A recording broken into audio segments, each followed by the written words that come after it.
वेदांत स्वामी इति नामिने। नमस्ते सारस्वते देवे गौरवाणी प्रचारिणे निर्विशेष शून्यवादी पाश्चात्य देश तारिणे। नमो महावदन्य कृष्ण प्रेम प्रदायते कृष्णाय कृष्ण चैतन्य नामिने गौरते नमः। हे कृष्णा करुणा सिंधु दीनबंधु जगतपते गोपेश गोपिका कांता राधा कांत नमस्तुते। तप्त कांचन गौरांगी राधे वृंदावनेश्वरी वृषभानुसुते देवी प्रणमामि प्रिये। वाञ्छाकल्पतरुभ्यश्च कृपा सिन्धुभ्य एव च पतितानां पावनेभ्यो वैष्णवेभ्यो नमो नमः। जय श्री कृष्ण चैतन्य प्रभु नित्यानंद श्री अद्वैता गदाधर शिवासादि गौर भक्तवृंद।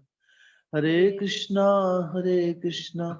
कृष्ण कृष्ण हरे हरे हरे राम राम राम हरे हरे।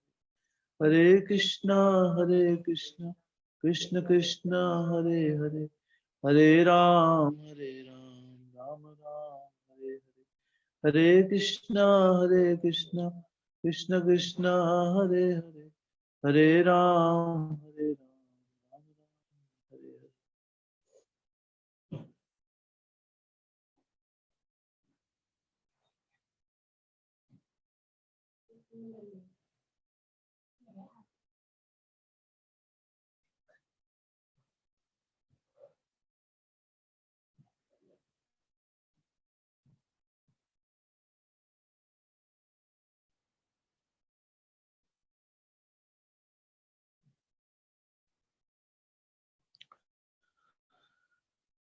हरे कृष्णा। तो श्रीमद् भागवतम प्रथम स्कंद नवम अध्याय श्लोक संख्या 24 आज हम आगे चर्चा करेंगे। सदेव देवो भगवान् प्रतीक्षतां कलेवरं यावदिदं विनोम्यहम् प्रसन्नः सारुण लोचनो लस्य नमुखाम्बुजो ध्यानपथ शतचतुर्भुज। चतुर्भुज रूप उगते सूर्य की भांति अरुण नेत्रों तथा सुंदर रीतों। चतुर्भुज रूप उगते सूर्य की भांति अरुण नेत्रों तथा सुंदर रीति से सजाए मुस्कुराते कमल मुख वाले मेरे भगवान, आप उस क्षण तक यही मेरा प्रतीक्षा करें जब तक मैं अपना यह भौतिक शरीर छोड़ ना दूं। तो यहाँ भीष्म पितामह भगवान श्री कृष्ण के सम्मुख आकर भगवान को क्या कह रहे हैं? चतुर्भुज। तो चतुर्भुज रूप, लेकिन भगवान श्री कृष्ण तो वहां पर द्विभुज के रूप में वहां पर खड़े हैं ना। भगवान श्री कृष्ण जो है उनका जो रूप है वो कैसा है? वो मनुष्य का जैसा रूप है, दो भुजाएं उनकी। लेकिन यहाँ पर भीष्म पितामह क्या कह रहे हैं कि हे मेरे प्रभु, चतुर्भुज रूप में आप मेरे सामने समक्ष खड़े रहे जब तक मैं अपने प्राणों को न त्याग दूं। क्योंकि भीष्म दरअसल इस श्लोक से भीष्म पितामह अपना जो उनका निज स्वरूप है उसकी हिंट दे रहे हैं कि वो वैकुंठवासी है। क्योंकि वैकुंठ में जो भगवान नारायण है वो कैसे हैं? चतुर्भुज।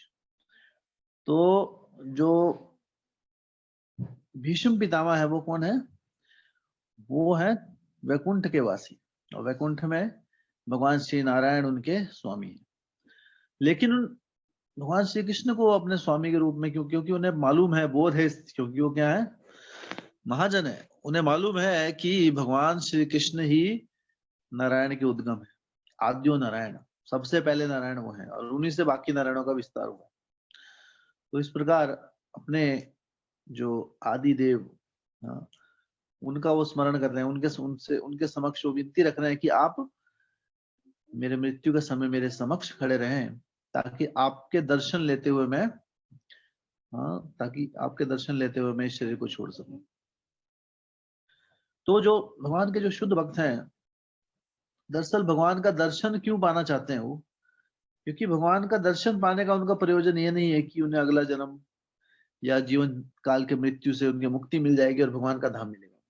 नहीं, उसका प्रयोजन है कि वो सिर्फ भगवान की सेवा करना चाहते हैं, भगवान के चरण कमलों के दर्शन, उनके, बस भक्त ये चाहता है। अब ये दर्शन चाहे उन्हें स्वर्ग में हो, नरक में हो, वैकुंठ में हो, गोलोक में हो, ये कोई मायने नहीं रखता। जहां भगवान के भक्त को भगवान की सेवा करने का मौका मिले, भक्त वहां पर, वही भगवान के लिए, वही भक्त के लिए वृंदावन है। भक्त कभी ये कामना भी नहीं करता कि मेरे जीवन से कष्ट चले जाएं। हाँ, ये है शुद्ध भक्ति का लक्षण। वो सिर्फ भगवान के दर्शन प्राप्त करके उनकी सेवा करना चाहते हैं, तो ये भक्ति का लक्षण है।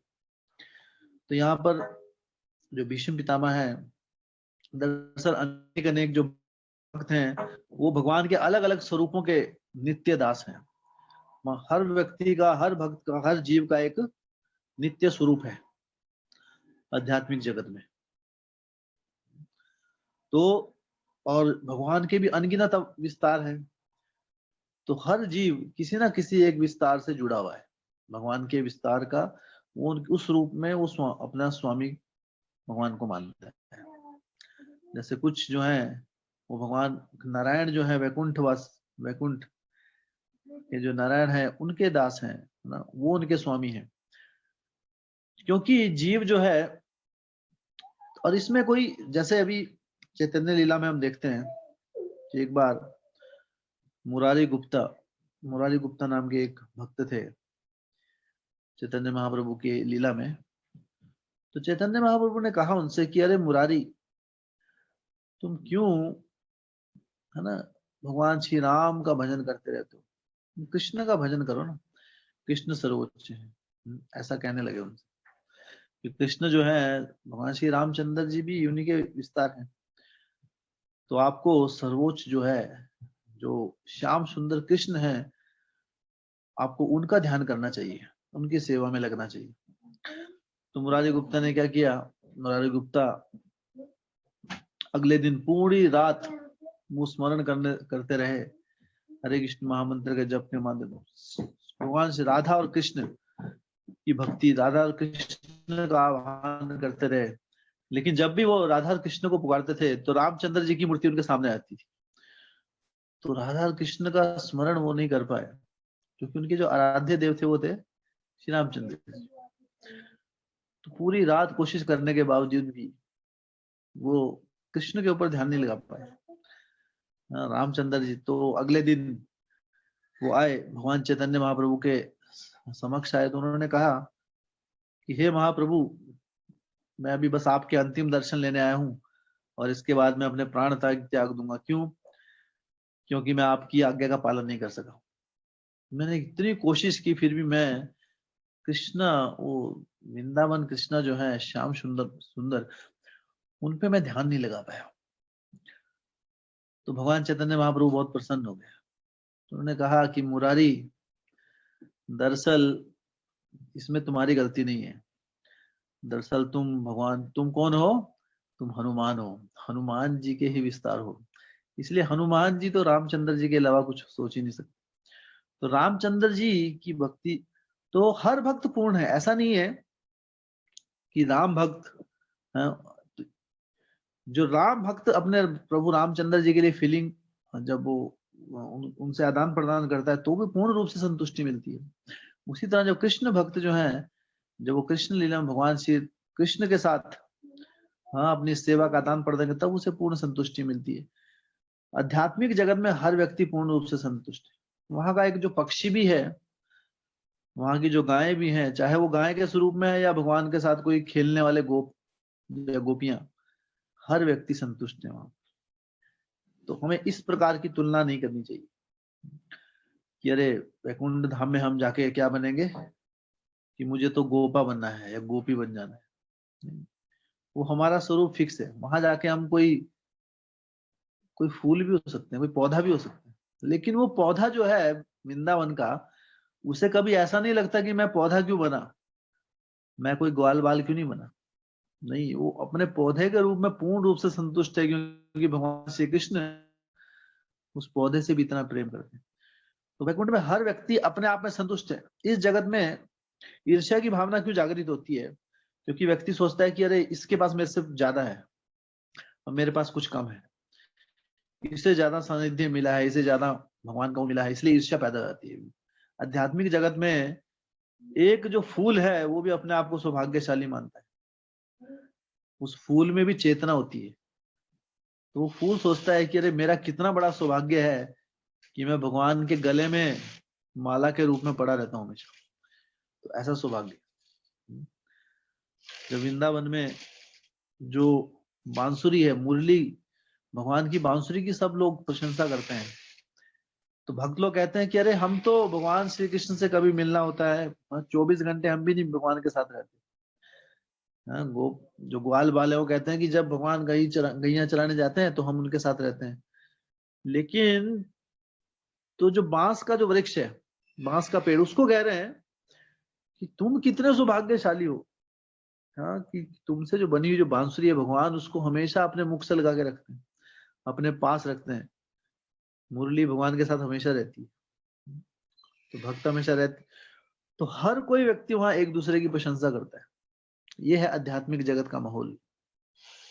वहां पे कोई भी ईर्ष्या का भाव नहीं है, हर व्यक्ति, तो वो पूर्ण है। इसलिए कई बार जब भक्ति मार्ग में आगे बढ़ते हैं हम, तो हम कृत्रिम रूप से, अस्वाभाविक रूप से अपना स्वरूप का आकलन करना शुरू कर देते हैं कि अरे मैं, है ना, काश मैं गोपी होता या होती, या मैं ग्वाल बाल होता वहां पे, या मैं सुरभि गाय होता या होती। तो ऐसा, या मैं, मुझे मुझे तो कल्प वृक्ष बनना, मुझे तोता बनना है। नहीं, आप जो है वही रहेंगे, है, अपनी मर्जी से। एक बार एक भक्त थे, ये सच्ची, हाँ, स्टोरी है, हाँ, सच्ची कथा है। और एक बहुत, शिल प्रभुपाद जी के एक भक्त थे, राधा गोविंद महाराज। तो वो राधा गोविंद महाराज के बहुत ही, हाँ, उनके बारे में आप पढ़ेंगे तो बहुत ही पहुंचे हुए भक्त थे वो। तो वो भविष्य बता देते थे भक्त का देखकर।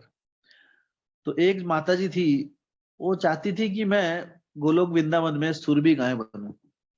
उनकी इच्छा थी इस गाय बनने की, कि मैं, मेरा जो स्वरूप हो सुरभि जैसे, तो मैं भगवान की वैसे सेवा करूं। तो भगवान डेली गाय चराने के लिए जाते, तो उनकी वैसी इच्छा थी। लेकिन उनका स्वरूप कुछ और था वहां पर। तो इसलिए उन्होंने क्या किया, तो जब उन्होंने शरीर छोड़ा तो महाराज से पूछा गया, तो उन्होंने कहा कि अभी वो आध्यात्मिक जगत में नहीं जा पाई, वो किसी स्वर्ग लोक में है अभी, और वहां पर वो उसे गाय का रूप मिला है। क्योंकि वो गाय बनना चाहती थी, तो असली में उसका स्वरूप तो क्या है, कुछ और है। लेकिन उसे फिर भौतिक जगत में रहना पड़ा। तो इसलिए ये रूप ध्यान, ये जो चीजें हैं, दरअसल कलयुग में चैतन्य महाप्रभु रिकमेंड नहीं करते इन चीजों को। पहले जब दीक्षा होती थी तो गुरु क्या बता देते कि आप क्या है वहां पर। लेकिन अब ये चीजें कलयुग में, चैतन्य महाप्रभु की कृपा से ये नहीं बताया जाता है अभी। क्यों? क्योंकि व्यक्ति अभी जब तक पूर्ण शुद्ध नहीं होगा, तब तो अब कृत्रिम रूप से, अस्वाभाविक रूप से अगर वैसा पता लगे, तो वो, उससे व्यक्ति का आध्यात्मिक प्रगति की जगह, उन्नति की जगह अवनति हो जाती है, वो गिर जाता है बस। और भगवान की भक्ति में जब आगे बढ़ते हैं तो भगवान स्वयं जब समय आता है तो हमें साक्षात्कार प्रदान करते हैं। लेकिन कभी भी हमें ऐसा नहीं सोचना चाहिए, जैसे कि आप वृंदावन में आप जाएंगे, वहां बहुत लोग गोपियां बन के घूमते रहते हैं, लोग साड़ी वाड़ी पहन लेंगे और, ना, या कृष्ण की, ना, वैसा स्वरूप। तो आर्टिफिशियल तरीके से हम नहीं, इन चीजों को सस्ते में चीप तरीके से नहीं लेना, इसलिए साहजिया कहते हैं, साहजिया। तो भक्ति जो मार्ग जो है, इसमें हमें सरल रहना चाहिए, है ना।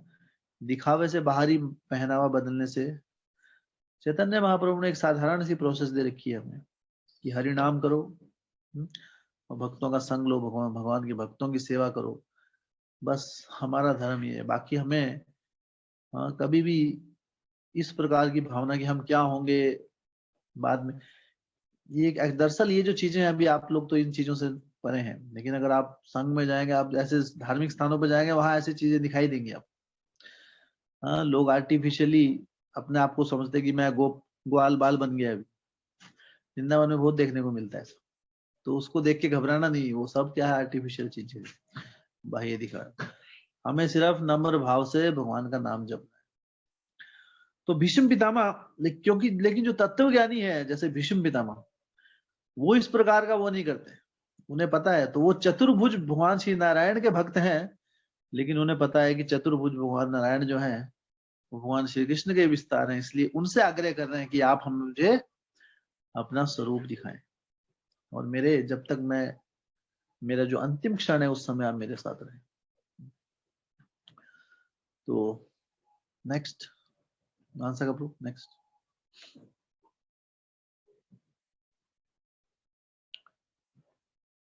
नेक्स्ट श्लोक,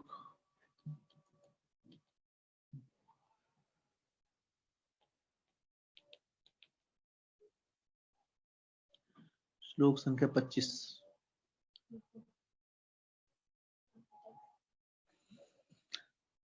सूत उवाच युधिष्ठिर्सतादकर्णया श्यानं शरपञ्जरे अपृच्छ द्विविधान धर्मान नृणाम चाणुषिण्वताम। सूत गोस्वामी ने कहा, भीष्म देव को इस प्रकार आग्रह पूर्ण स्वर से बोलते देखकर महाराज युधिष्ठिर ने समस्त महर्षियों की उपस्थिति में उनसे विभिन्न धार्मिक कृत्यों के अनिवार्य सिद्धांत पूछे। तो भीष्म पितामह को इस प्रकार आग्रह पूर्ण स्वर में बोलते देखकर, तो युधिष्ठिर महाराज अभी इतना कुछ सुनने के बाद अब उन्हें देखा कि जिस प्रकार युधिष्ठिर महाराज का ज्ञान दर्शन मार्गदर्शन कर रहे थे भीष्म पितामह, तो उनसे आग्रह किया युधिष्ठिर महाराज ने कि आप मेरा कृपया धर्म के सिद्धांतों में मेरा मार्गदर्शन कीजिए। श्री धर्मराज युधिष्ठिर महाराज, जो कि धर्मराज के नाम से प्रसिद्ध हैं, वो धर्म के सिद्धांतों की व्याख्या किससे सुनना चाहते हैं? भीष्म पितामह से। और वहां पर और कितने बड़े बड़े ऋषि मुनि एकत्र थे उस समय। व्यास देव जी भी थे वहां पर। अभी देखें भागवतम जो शुरू हुई थी ये चैप्टर, तो उसमें लिस्ट है कितने बड़े बड़े ऋषि गण वहां पर, सुखदेव गोस्वामी, सब कुछ वहां पर खड़े थे। लेकिन भगवान श्री कृष्ण यहाँ पर बताना चाहते थे कि भीष्म पितामह जो है उनका एक मुख्य स्थान है। तो युधिष्ठिर महाराज ने किसी और से ना पूछकर धर्म के सिद्धांतों के बारे में जानने की जो इच्छा रखी, वो किससे रखी? भीष्म पितामह से। ताकि, तो ये भगवान श्री कृष्ण का ही एक रचा हुआ लीला थी, ताकि लोगों को पता लग सके कि भीष्म पितामह कोई एक आम कर्मकांडी व्यक्ति नहीं थे। क्योंकि जो महाभारत है, महाभारत में सब कर्मकांड की दृष्टि से बहुत कुछ बताया गया है, लेकिन वो भगवान के अनन्य भक्त, इसलिए धर्म के इतने बड़े बड़े ऋषि मुनियों के वहां पर एकत्र होने के बावजूद भी युधिष्ठिर महाराज ने किसको चुना धर्म के सिद्धांत सुनने के लिए? भीष्म पितामह को। इससे हमें पता लगता है कि भीष्म पितामह का क्या स्थान है। इसलिए ये जो चैप्टर है, हाँ, ये जो पूरा अध्याय है, ये बहुत महत्वपूर्ण है कि एक महाजन के मुख, कमल मुख से हम कुछ सुन रहे हैं, उनके विचार सुन रहे हैं। हाँ, नेक्स्ट श्लोक।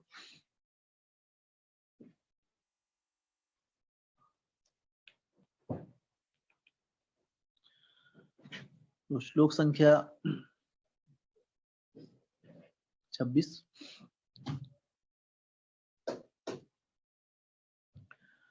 पुरुष स्वभाव विहिताम यथा वर्णम यथा श्रमम वैराग्य रागोपाधि ध्यामानान लोभ य लक्षणान। महाराज युधिष्ठिर ने पूछे जाने पर भीष्म पितामह ने सर्वप्रथम व्यक्ति की योग्यताओं के अनुसार जातियों के वर्गीकरण, वर्ण तथा जीवन के आश्रमों का वर्णन किया। फिर उन्होंने क्रमबद्ध रूप से निवृत्ति तथा प्रवृत्ति नाम दो उपखंडों का वर्णन किया। तो इस प्रकार भीष्म पितामह अभी मार्गदर्शन करने के लिए उन्होंने अपने मुखारविंद से उन्होंने अलग अलग जो विषय थे शास्त्रों के, धर्म के सिद्धांत, उसकी चर्चा शुरू की। तो पहले उन्होंने वर्ण आश्रम धर्म के बारे में बताया। तो वर्ण आश्रम, गीता में भगवान कहते हैं कि चतुर्वर्णया मया सृष्टम गुण कर्म विभागशः, कि जो 4 वर्ण और 4 आश्रम हैं इस समाज में। एक सभ्य समाज की रचना तब होती है जब समाज में ये 4 वर्ण और जब 4 आश्रम व्यवस्थित ठीक ढंग से काम कर रहे हो। अगर ये 4 वर्ण और 4 आश्रम ठीक ढंग से काम नहीं करेंगे तो सब कुछ समाज में उथल पुथल फैल जाती है, समाज ठीक जैसे ढंग से कार्य नहीं करेगा। और अनेक अनेक प्रकार के जो दुष्प्रभाव है कलयुग के, वो देखने को मिलेंगे। जैसे व्यक्ति के अंदर जो पहले युगों में, सतयुग में, त्रेता युग, द्वापर युग, इन चारों वर्णों और चारों आश्रमों का बहुत अच्छे से ध्यान रखा जाता है। हर व्यक्ति अपने अपने आश्रम और अपने अपने वर्ण के अनुसार कार्यरत था, इसलिए समाज में खुशहाली थी, सब लोग संतुष्ट थे। लेकिन कलयुग में क्या हो गया है, वर्ण आश्रम जो सिस्टम है ये खत्म हो गया है। इसलिए कलो शूद्र संभव, शूद्र बचे हैं सिर्फ कलयुग में। इसलिए व्यक्ति का जो असंतुष्टि है वो बढ़ती जा रही है, हर चीज घटती जा रही है। दरअसल असंतुष्टि बढ़ती जा रही है और बाकी अच्छी चीजें घटती जा रही है। जैसे जीवन काल बढ़ता जा रहा है, उम्र कम होती जा रही है, बुद्धि क्षीण होती जा रही है, स्मरण, किसी को चीज को याद रखने की क्षमता वो खत्म होती जा रही है। तो इस प्रकार अलग अलग चीजें के दुष्प्रभाव हम देख पाते हैं। तो जो शास्त्रों में जो 4 वर्ण और 4 आश्रमों का जो उल्लेख किया गया है वो है 4 वर्ण। वर्ण मतलब ये कैटेगरी है, 4 वर्ण में समाज को बांटा गया है। सबसे पहला ब्राह्मण, ब्राह्मण वर्ण, उसके बाद क्षत्रिय वर्ण, वैश्य वर्ण और शूद्र वर्ण। तो ये 4 वर्ण कहा जाता है इन्हें। तो समाज में चारों के चारों जो वर्ण है बहुत महत्वपूर्ण। और फिर उसके गुणों का वर्णन किया भीष्म पितामह, फिर उनके गुणों का भी वर्णन करते हैं कि जो एक ब्राह्मण है उसके गुण क्या होने चाहिए। कि समाज में जो सबसे महत्वपूर्ण जो वर्ण है कि व्यक्ति है वो गया ब्राह्मण, इसलिए समाज में ब्राह्मण का होना बहुत आवश्यक है। तो कलयुग की सबसे बड़ी समस्या यहीं से शुरुआत होती है कि जो असली जो ब्राह्मण है, शुद्ध ब्राह्मणों की का पतन हो गया है।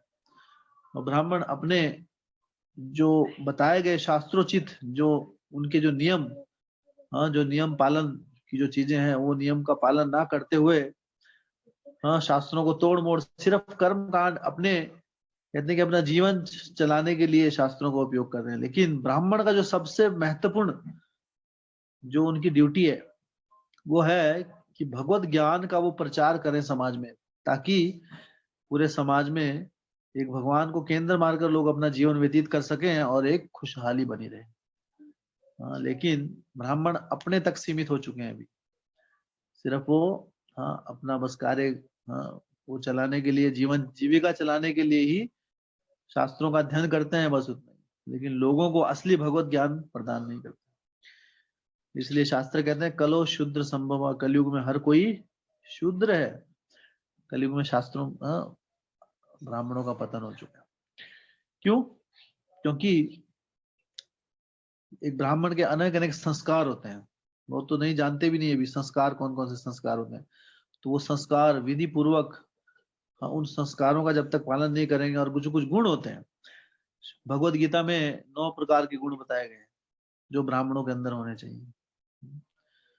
स्वच्छता, शुद्धि, शौचम, स्वच्छता सबसे पहला गुण है ब्राह्मण का। लेकिन आप देखिए कलयुग में ब्राह्मण अपने आप को दूषित कर लेते हैं। आपको नॉर्मल ब्राह्मण जो है ऐसे ही सुल्फा गांजा पीते हुए मिलेंगे, कोई नशा कर रहे हैं। क्यों? क्योंकि ब्राह्मण जो है वो ब्राह्मण है, अब सिर्फ जन्म से ब्राह्मण रह गए, लेकिन कर्म से ब्राह्मण खत्म हो गए, इसलिए समाज में समस्या आ रही है। तो स्वच्छता, शौचम, क्योंकि अगर ब्राह्मण शुद्ध नहीं होगा तो वो जहां पर वो जा रहा है धर्म कर्म पाठ करने, उस स्थान को वो शुद्ध कैसे करेगा? पहले अपना शुद्धिकरण आवश्यक है ना। जब व्यक्ति खुद पहले अपना शुद्धिकरण होगा तभी हम दूसरे। तो ब्राह्मण का, जब ब्राह्मण कहीं पे जाते हैं तो क्या करते हैं, वो भगवान की कृपा लेकर वहां पर जाते हैं, शास्त्रों का पाठ करते हैं, अध्ययन करते हैं, और उससे क्या होता है वो जहां पर जाते हैं उसका शुद्धिकरण करते हैं, लेकिन जब खुद अशुद्ध हो जाए ब्राह्मण, तो इसलिए जितने भी ये कर्म धर्म की चीजें होती हैं, इनका कोई लाभ नहीं हो पाता है अभी। सिर्फ बाह्य रूप से हम कर रहे हैं, जो भी कर रहे हैं एक तरह से, हाँ, बाह्य रूप से हो गया, सब तो दिखावा हो गया, लेकिन उसका आंतरिक शुद्धिकरण नहीं होता है लोग। अन्यथा इतने पाठ कर्म कुछ इतनी चीजें कराने के बाद भी समाज में लोग असंतुष्ट क्यों है? सब संतुष्ट क्यों नहीं रहते? प्रॉब्लम्स तो वहीं की वहीं खड़ी है। तो कितना भी कुछ करे, क्यों? क्योंकि हम मूल तत्वों को भूल चुके हैं। सिर्फ बाहरी रूप से औपचारिकता मात्र रहेगी कि हमको ये करना है बस। तो ब्राह्मण जो है, यह एक सबसे महत्वपूर्ण वर्ण है।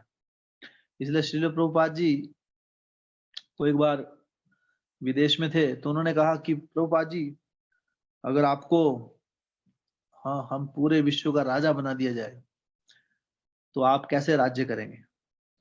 तो प्रभुपाद जी ने कहा, मुझे राजा बनने में इंटरेस्ट नहीं है, मैं उस राजा का गुरु बनूंगा। क्योंकि क्या है, आजकल समस्या है कि किसी का कोई गुरु नहीं, सब अपने अपने स्वतंत्र रूप से आचरण करते। तो पहले जो क्षत्रिय होते थे, राजा होते थे, उनका गुरु जो होते ब्राह्मण, एक व्यक्ति ब्राह्मण के अंतर्गत वो कार्य करता था। तो ब्राह्मण बहुत आवश्यक है। बाजी कहते हैं कि हम ब्राह्मण सोसाइटी को फिर से क्रिएट कर रहे हैं। हाँ, जो अंतरराष्ट्रीय कृष्णा भावनामृत क्या है, तो वैष्णव जो है उनके अंदर अपने आप ब्राह्मणों के गुण आ जाते हैं। जो वैष्णव है वो अपने आप में ब्राह्मण है, क्योंकि ब्राह्मण के जो 9 गुण बताए गए हैं, हाँ, स्वच्छता, सादगी, हाँ, टॉलरेंस, सहन शक्ति, नम्रता, ये सारे के सारे जो गुण हैं, ये जो वैष्णव के गुण होते हैं, हाँ, वैष्णव में अपने आप पनप जाते हैं। अगर हम भगवान कृष्ण की भक्ति करेंगे तो ऑटोमेटिकली स्वाभाविक रूप से एक ब्राह्मण के गुण आ जाते हैं।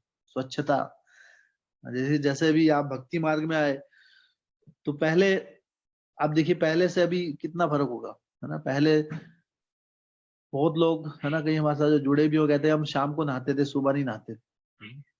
पूरा दिन तो काम करना है बोलते हैं, शाम को शरीर गंदा हो जाता है, इसलिए शाम को सो जाते हैं हम। तो शाम को सोने से पहले नहाते हैं। अब पूरा दिन बिना नहाए घूमते रहते हैं, सारे कार्य। हाँ, लेकिन जो असली जो कल्चर है वो क्या है? सबसे पहले स्नान करना चाहिए, शुद्ध, पहले खुद को शुद्ध करो। लेकिन कलयुग में उल्टा पुल्टा हो गया मैक्सिमम। कभी क्या है कि क्योंकि लोग सोने के समय तो वैसे ही हमको तमोगुण में जाना है, तो आदमी हमेशा तमोगुण में रहता है। पूरे दिन तमोगुण में, शाम को नहाएगा, नहाने के बाद फिर सो जाएगा, फिर तमोगुण, सुबह उठ के फिर, तो सतोगुण में कभी आता ही नहीं है। और जब सतोगुण में नहीं व्यक्ति होगा तो उसको शास्त्र के सिद्धांत कभी समझ में नहीं आएंगे। तो ये सतोगुण, इसलिए ब्राह्मण का जो सबसे पहला जो गुण है वो क्या है? वो सतोगुण में होना चाहिए, सात्विक। और किसी भी प्रकार का कि जो ये व्यसन है, ये उससे नहीं जुड़े होने चाहिए। तो हम लोग तो, आप लोग तो जानते हैं, सब लोग, है ना, गांव के वासी हैं। जैसे शहरों में तो पता नहीं लगता है कि ब्राह्मणों का क्या कल्चर है इतना। वहां तो ब्राह्मण के साथ भी जैसे मीटिंग ऑफिस होते हैं, समझ में नहीं आता है। लेकिन हम तो देखते हैं कल्चर, हाँ, देख पाते हैं कि किस प्रकार पतन हो चुका है ब्राह्मणों का। इसलिए जब भी हम किसी ब्राह्मण को बुलाएं तो एटलीस्ट उनके अंदर कोई बुरी आदत ना हो, इतना तो हमें देखना चाहिए। हाँ,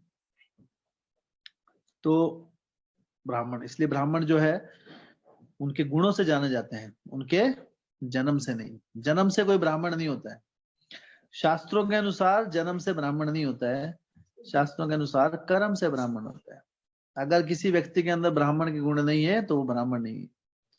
जैसे किसी इंजीनियरिंग के घर में इंजीनियर का लड़का भी इंजीनियरिंग बनेगा, ऐसा जरूरी तो नहीं है ना। इंजीनियर का लड़का एक सड़क छाप भी बन सकता है, या कोई और दूसरी जॉब भी कर सकता है। उसी तरह जो ब्राह्मण है, इसलिए शास्त्र उसके लिए नाम देते हैं द्विज बंधु, मतलब ब्राह्मणों के दोस्त मित्र, उसे ब्राह्मण नहीं कहा जाता है। इसलिए ब्राह्मण गुणों से, गुण आवश्यक है। तो इसलिए भक्ति मार्ग बहुत आवश्यक है, क्योंकि अगर ये समाज में वैष्णव नहीं होंगे तो समाज को सही निर्देश देने वाला, सही दिशा दिखाने वाला कोई नहीं बचेगा। तो अभी भी समाज कलयुग में इतना, कलयुग में तो सब कुछ पतन हो रहा है, लेकिन अभी भी वैष्णव समाज बचा है, इसलिए क्या है कि कलयुग का उतना पतन नहीं हो रहा है। तो पहला जो वर्ण है वो क्या है, सबसे महत्वपूर्ण वर्ण है ब्राह्मण, जिसे मनुष्य का जैसे सर है, जैसे सर सबसे महत्वपूर्ण होता है तो ब्राह्मण सबसे। दूसरा वर्ण है क्षत्रिय वर्ण।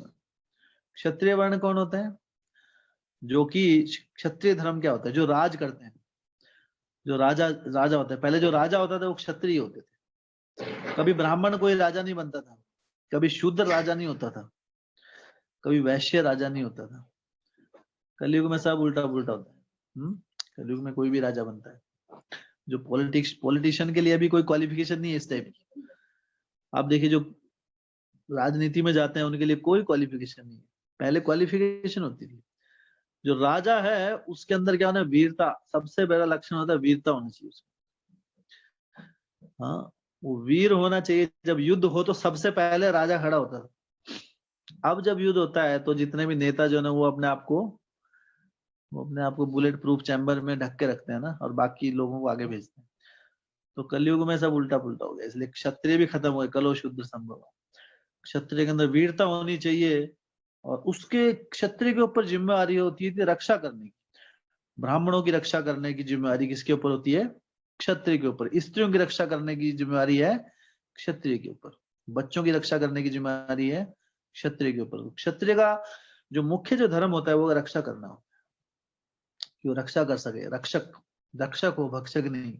हाँ, लेकिन समाज में जब क्षत्रिय खत्म हो जाते हैं तो क्या है फिर जो, इसलिए कलयुग का जो कुप्रभाव है वो क्यों बढ़ रहा है।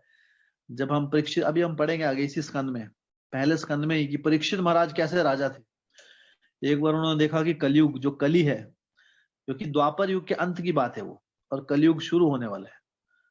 तो कलयुग जो है वो एक शूद्र के रूप में आया है, और भगवान जो धरती माता है वो एक गाय के रूप में, और उसको जो धर्म है वो बैल के रूप में। और उस कली ने क्या किया है, धर्म की 3 टांगे तोड़ दी है, बैल की 3 टांगे तोड़ दी है, बेचारा एक टांग पे खड़ा है। तो कलयुग क्या है, दुष्प्रभाव। ये कलयुग जो जो जिसमें हम अभी रह रहे हैं, जी रहे हैं ना कलयुग, जैसे साइंस क्या कहती है, विज्ञान, कि हम सबसे अधिक एडवांस युग में रह रहे हैं ना, लेकिन ये सबसे डिग्रेडेड, सबसे नीच युग है। उल्टा है सब कुछ। लेकिन क्या है कि अभी कलयुग में सब उल्टे चीज सीधी दिखती है, सीधी चीज उल्टी दिखती है। तो ये समस्या हो गई है। तो जैसे हमने पहले भी पढ़ा था कलयुग के लक्षण। कलयुग में क्या है कि जो, हाँ, सब कुछ, जितने भी दाक्षम कुटुंब भरणम, दक्ष व्यक्ति वो होगा जो अपना पेट भर लेगा। बस जो अपना पेट अच्छे से भरेगा वो दक्ष, उसको उसकी तारीफ करेंगे सब। किसी के अंदर अच्छे गुण है वो नहीं देखेंगे। कोई व्यक्ति भगवान की भक्ति में आगे बढ़ना चाहता है, साधु उसको बोलेंगे अरे इसको कुछ टाइम काम धंधा नहीं है। तो इस टाइप का कलयुग में सब उल्टा हो गया। अच्छी चीजों को बुरा कहा जाता है, बुरी चीजों को की वाह वाह होती है ना। अरे वो ये व्यक्ति कितना नशा कर लेता है ना, 2-4 बोतलों का तो पता नहीं देता है, क्या महान है, जय हो, ऐसे पूजा होती है। और कोई व्यक्ति सात्विक हो, कुछ नहीं करता, अरे किसी काम का नहीं है ना, बस क्या किया तुमने जिंदगी में, कुछ खाया पिया करो। तो उल्टा हो गया अभी। अगर कोई व्यक्ति स्वच्छ व्यक्ति है तो उसकी अब प्रशंसा नहीं होगी, लेकिन कोई अगर जितने व्यसन होंगे उसको बढ़ाएगी। तो ये उथल पुथल हो गया कलयुग। इसलिए कलयुग बहुत महान एज नहीं है, इसलिए अपने आप को एडवांस नहीं समझना चाहिए हमें। चैतन्य महाप्रभु की शरण में जाइए, हाँ, और ये करेगी हम इतने नीच हैं, हमारी रक्षा कीजिए। हरे कृष्ण महामंत्र एकमात्र, हाँ, एकमात्र ऐसी चीज है जो हमें इस कलयुग के दुष्प्रभाव से बचा सकती है। अन्यथा, और कलयुग का दुष्प्रभाव क्या है कि व्यक्ति हमेशा क्या रहेगा, उसके अंदर कभी भी एक अशांति का माहौल, व्यक्ति हमेशा डर का वो रहेगा। अनेक अनेक प्रकार के डरों का वर्णन किया गया है शास्त्रों में। वो डर जो भयभीत, हमेशा व्यक्ति भयभीत रहता है। हाँ, जो बच्चे स्टूडेंट लोग हैं वो इसलिए भयभीत रहते हैं हम फेल ना हो जाए। कोई, हाँ, जिसको बेरोजगार है उसको नौकरी ना मिले, हर अलग अलग प्रकार के भयों से ग्रस्त। ये है कलयुग के लक्षण, कली के लक्षण। तो क्षत्रिय का जो तो परीक्षित महाराज ने क्षत्रिय को सबसे पहले, जो कलयुग जब आ रहा था तो कलयुग को बोला कि हाँ, कि कलयुग को ही उन्होंने क्या किया, उनकी हत्या करने वाले थे। कलयुग, जो कली जो ये बुरा प्रभाव था, कि क्योंकि वो क्या कर रहा था, वो गौ माता और जो उस समय जो धर्म के रूप में जो बैल बने होते उनको यातना वेदना दे रहा था। ये आगे पढ़ेंगे हम विस्तार से, हम जस्ट थोड़ा सा भी चर्चा कर रहे हैं। तो उन्होंने कहा कि कलयुग तुम्हें मेरे राज्य में कोई स्थान नहीं है, अगर तुमको रहना ही है दुष्प्रभाव तो तुम वहां पर जाओ जहां पर ये चार चीजें होती हैं। ये चार चीजें जहां पर होंगी वहां तुम जा सकते हो। कहाँ कहाँ जा सकते हो? जहां मांसाहार होता है वहां कलयुग का दुष्प्रभाव सबसे पहले होता है। तो कलयुग मतलब वहां जाओ जहां पर मांसाहार हो। दूसरा, जहां पर धूम्रपान मदिरापान हो, किसी भी प्रकार का नशा जहां पर होता है वहां कलयुग का दुष्प्रभाव होता है। हाँ। तीसरा, जहां पर जुआ खेला जाता है। और चौथा, जहां पर व्यभिचार होता है, पर स्त्री संग या पर पुरुष संग, विवाह के बाहर कोई संबंध हो, वहां पर कलयुग का प्रभाव पड़ता है। तो कलयुग जो है, कलयुग का दुष्प्रभाव इन चार जगह पे पड़ता है।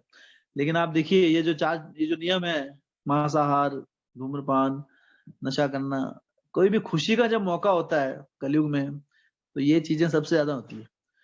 तो वो खुशी जो है, दरअसल खुशी के मौके में हम अपने आप को डुबो देते हैं, कलयुग के दुष्प्रभाव को इनवाइट करते हैं हम। हम्म। तो खुशी में तो क्या होता है, पहले जब खुशियां होती थी, किसी का विवाह होता था तो ब्राह्मणों को बुलाया जाता था, अलग अलग प्रकार के आशीर्वाद दिया जाता था। जब अच्छे अच्छे त्योहार होते हैं, जैसे दीपावली त्योहार अभी आ रहा है, कलयुग में सब बिगड़ा, और दीपावली इतना शुभ त्योहार है। भगवान रामचंद्र जी है ना, इतने समय के बाद, 14 वर्ष के बाद वो अयोध्या वापस लौटे थे, तो सारे अयोध्या वासी प्रसन्न थे और भगवान की स्तुति की उन्होंने। लेकिन कलयुग में क्या होता है, दिवाली के दिन, दिवाली के दिन सबसे ज्यादा नशा करते हैं लोग, दिवाली वाले दिन। सब नहीं लेकिन बहुत। तो इसलिए अब फिर कहते हैं कि हमारे जीवन में चिंताएं क्यों हैं, है ना, समस्याएं क्यों आती हैं? इसलिए आती हैं, क्यों? क्योंकि जो कलयुग का दुष्प्रभाव है चार जगह सबसे ज्यादा जाता है। मांसाहार, इसलिए, हाँ, द्यूतम पानम स्त्रिया सुना, ये जो चार चीजें हैं आगे हम पढ़ेंगे इसमें विस्तार में। श्रीमद् भागवतम, इसलिए जब शुरुआत होती है कहते हैं कि श्रीमद् भागवतम, अगर हमें आध्यात्मिक जीवन शुरू करना है तो ये जो चार चीजें हमारे साथ जुड़ी हुई नहीं होनी चाहिए। इसके साथ हम कभी भी आध्यात्मिक प्रगति नहीं कर सकते, क्योंकि ये क्या है, ये पाप के स्तंभ है। जब तक ये पाप कर्म जुड़े होंगे हमसे, तब तक आध्यात्मिक चीजें हमें हमारे दिमाग में नहीं जाएंगी। बहुत महत्वपूर्ण है। लेकिन ये नहीं बताया जाता है, श्रीमद् भागवतम की पहली शिक्षाएं नहीं बताई जाती हैं। हाँ? और हम सिर्फ कथा सुन के मनोरंजन करके निकल आते हैं। श्रीमद् भागवतम, कोई भी आध्यात्मिक कार्य करने से पहले स्वच्छता बहुत महत्वपूर्ण है। हाँ? और यहाँ पर बताया क्षत्रिय जो धर्म है, क्षत्रिय का जो धर्म है वो क्या है, इस स्वच्छता को मेंटेन करके रखना। तो यह है क्षत्रिय का धर्म। तीसरा है शूद्र, तीसरा वर्ण है शूद्र वर्ण, सॉरी, वैश्य वर्ण। वैश्य वर्ण क्या है, जो बिजनेसमैन होते हैं इन्हें कहते हैं वैश्य। हाँ, तो बिजनेसमैन जैसे, हाँ, जैसे बड़े बड़े जो जमींदार लोग होते हैं ये सब वैश्य में आते हैं। इनका इनका क्या धर्म होता है? इनका धर्म होता है गौ रक्षा। गौ रक्षा वैश्य का सबसे पहला धर्म, गायों की रक्षा करना। लेकिन ये वैश्य जो वर्ग है, आप देखिए, गौ हत्या सबसे ज्यादा, जो बिजनेसमैन, जो बड़े बड़े जो स्लॉटर हाउस, बड़े बड़े जो बूचर घर खोले जाते हैं, हाँ, जितने भी ये वैश्य जो वर्ण है, ये लोग सबसे ज्यादा गौ हत्या होती है, जीव हत्या होती है। हाँ, अगर आप विदेशों में जाएंगे तो वहां गायों को कुछ नहीं समझा जाता, गाय को मतलब अपनी वस्तु समझा जाता है। जैसे गाय का बछड़ा जैसे होता है उसको भेद, उसको काट दिया जाता है। हाँ, अगर गाय होगी, क्योंकि बछड़े को इतना खिलाएगा कौन उसको। हाँ, तो मासा, तो गाय, गौ की रक्षा जब समाज में नहीं होगी तो उस समाज में कभी भी शांति नहीं हो सकती।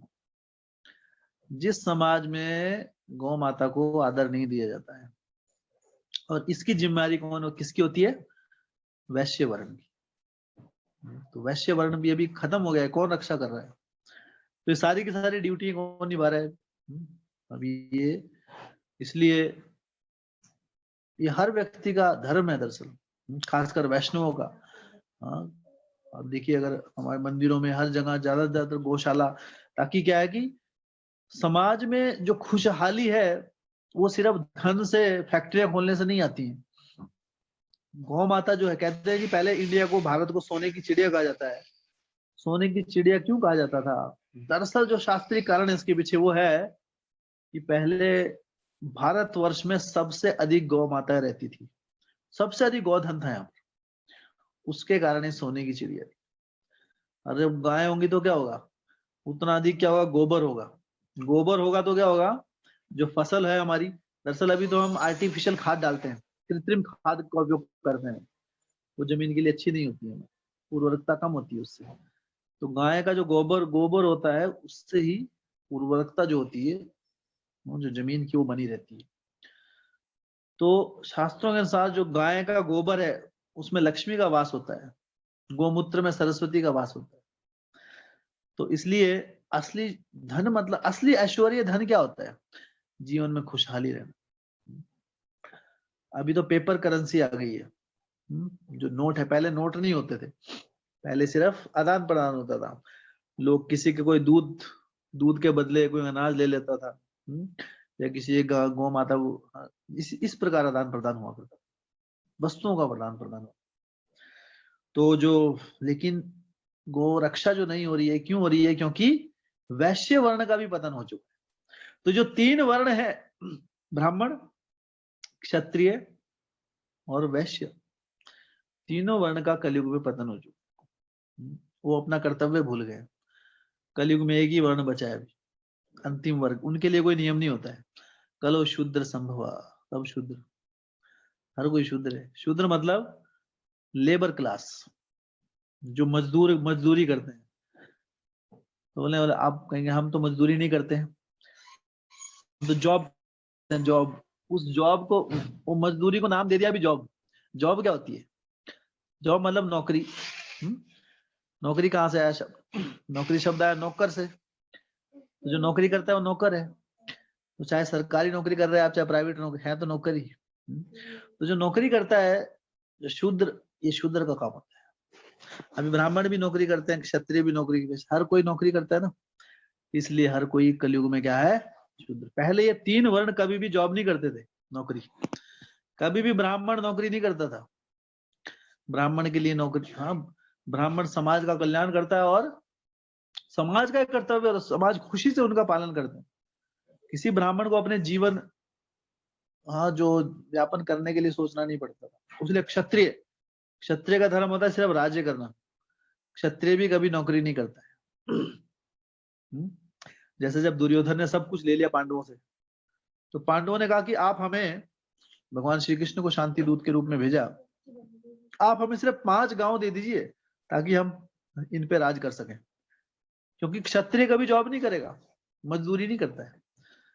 तो उसको ने कहा कम से कम 5 गांव तो दे दीजिए, इस पे ही हम कर लेंगे राज से। ये उनका धर्म, एक क्षत्रिय धर्म होता है। और जो वैश्य है वो भी कभी भी नौकरी नहीं करते, सिर्फ शूद्र जो व्यक्ति है वो करता है नौकरी। तो इससे हम बस चेक कर सकते हैं कि कौन, तो हर व्यक्ति कलयुग में जॉब कर रहा है, हर व्यक्ति क्या है, शूद्र है। तो ये शूद्र कौन होते हैं? जो मजदूरी, इन जो तीन वर्णों, जो इनकी जो सेवा में लगे होते हैं, ब्राह्मणों की जो वर्कर, जो लेबर क्लास होती है उसे कहते हैं। तो इन 4 वर्ण और 4 आश्रमों का भीष्म पितामह जी ने युधिष्ठिर महाराज को पूर्ण रूप से ज्ञान दिया कि किस किस गुण, क्या क्षत्रिय के क्या गुण होते हैं, ब्राह्मण के क्या गुण होते हैं, उनका क्या कर्तव्य होता है। ये सारा का सारा ज्ञान भीष्म पितामह ने युधिष्ठिर महाराज को प्रदान किया। फिर उन्होंने आसक्ति, वैराग्य के बारे में बताया कि वैराग्य क्या होता है, वैराग्य किसे कहते हैं, और प्रवृत्ति मार्ग और निवृत्ति मार्ग के बारे में उन्होंने बताया। 2 मार्ग बताए गए हैं शास्त्रों में, प्रवृत्ति मार्ग और निवृत्ति मार्ग। प्रवृत्ति मार्ग मतलब जब हम इंद्रिय भोग को जब अपना वो बना लेते हैं केंद्र, कर्म कांड। और निवृत्ति मार्ग क्या है कि हम भौतिक आसक्तियों को छोड़कर भगवान की शरण में आध्यात्मिक जीवन में आगे की तरफ अग्रसर होते हैं, जिसे कहते हैं निवृत्ति मार्ग। तो इस प्रकार भीष्म पितामह ने अलग अलग प्रकार से सिद्धांतों, धर्म के सिद्धांतों का ज्ञान युधिष्ठिर महाराज को दिया। तो अब ये जो ज्ञान है, दरअसल श्रीमद् भागवतम में क्या है कि बहुत ही जो सिलेक्टेड चैप्टर है वो लिए गए हैं महाभारत के। भीष्म पितामह जो है, ये जो एपिसोड है, ये कहाँ से लिया गया है?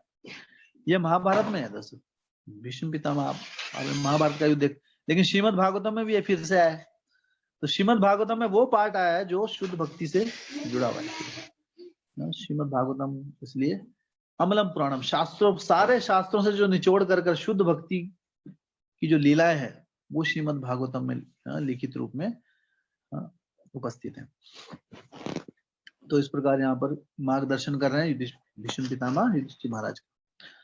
तो आगे वो क्या बोलते हैं, किस प्रकार से मार्गदर्शन करते हैं, इसकी चर्चा करेंगे हम कल। बहुत बहुत धन्यवाद। ग्रंथराज श्रीमद् भागवतम की, श्रील प्रभुपाद की। किसी